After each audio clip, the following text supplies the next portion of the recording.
Nabatingue Toko, une légende tchadienne du football, rendons-lui hommage. Nabatingue Tokomo Dieudonné, plus connu sous le nom de Nabatingue Toko, né le 21 août 1952 à Fort-Lamy, restera comme l'un des plus grands footballeurs tchadiens de l'histoire.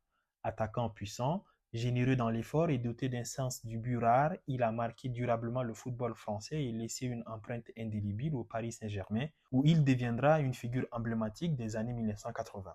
Arrivé jeune en France, Toko découvre le football professionnel au FC Grenoble puis à Albi avant de se révéler véritablement à l'OCG Nice entre 1976 et 1978. Avec 28 buts inscrits en 99 matchs, il devient l'un des artisans de la finale de la Coupe de France en 1978, perdue face au Nancy de Michel Platini. Le club niçois lui rendra d'ailleurs un vibrant hommage à sa disparition, rappelant qu'il était considéré comme l'un de ses fils. Son passage à Strasbourg sera tout aussi marquant.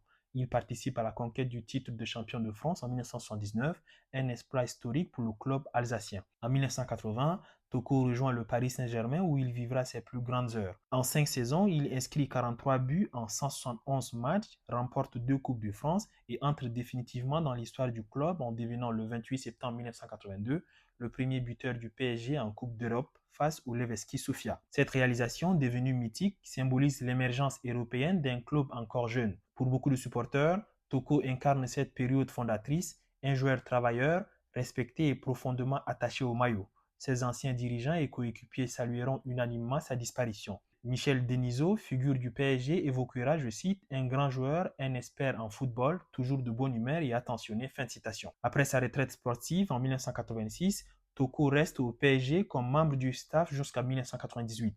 Il mettra son expérience au service des jeunes et du club, toujours avec la même discrétion et la même passion. Très attaché à Valenciennes, où il avait joué en 1979-1980, il organise en 1996 un jubilé pour soutenir financièrement le club alors en grande difficulté.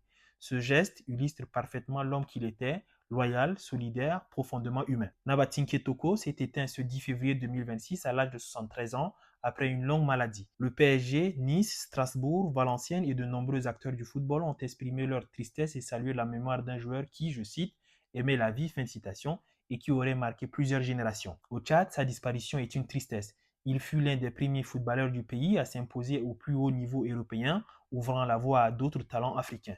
Pour beaucoup, il restera un symbole de réussite, de persévérance et d'humilité. Nabatingue Toko n'était pas seulement un buteur.